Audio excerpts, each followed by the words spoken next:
Sue Bird, the petty, jealous Caitlin Clark narrative started with my interview. WNBA legend Sue Bird said the narrative that fellow players are jealous of Fever rookie Caitlin Clark started with her and Diana Taurasi's interview on SportsCenter before the 2024 season. This past WNBA season was unprecedented in viewership, revenue, and attendance, which saw a meteoric rise buoyed by the 2024 rookie class, highlighted by Clark and Sky star Angel Reese. With that success came negative narratives that players were targeting Clark on the court with hard fouls due to jealousy. In some ways, it started with me and Diana and our show The Bird and Taurasi Show on ESPN getting interviewed by ESPN host Scott Van Pelt and Diana having her response. Bird said on her and fiancé Megan Rapinoe's A Touch More podcast. It's another moment where things get taken onto social media and they just grow and people spew, and it turns into something you can't even recognize in 24 hours, Bird said. Bird was referring to an April interview during which Van Pelt asked Taurasi what was in store for the rookie class entering the league, and the Mercury star said, "Reality is coming," and that there would be a transition period for Clark. Where I have 100% landed is, once Diana's comments went viral, it led to the Twitter trolls and bots taking over, Bird said. And what started there was this narrative of petty, jealous players hating on Caitlin. That's really what happened.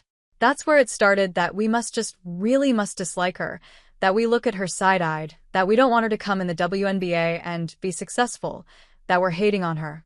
So, we're petty and jealous. And from there, when we get to the start of the WNBA season, this is already planted in people's heads. This already exists. And when the games start and the play is physical, which it always is, the coverage of Caitlin coming out of college, Angel Reese as well, and going into the WNBA, we as WNBA players were having basketball conversations, and everybody, the media coverage, just took it to another place where we were attacking them as people, and that's again where that petty and jealousy lives. I digress. Bird's comments came while she and Rapinoe were discussing the past 5 months in women's basketball.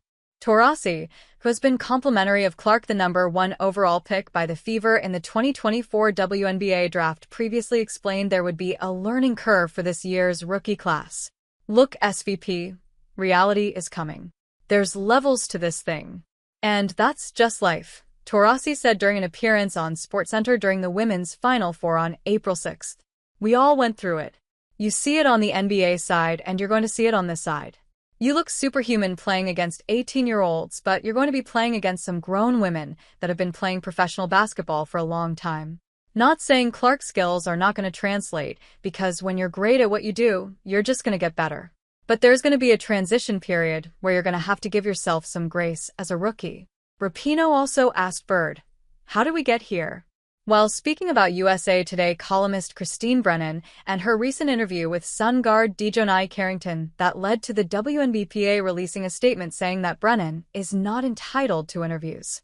The former USWNT star said Brennan's question to Carrington of whether she intentionally poked Clark in the eye during the WNBA playoffs felt racist.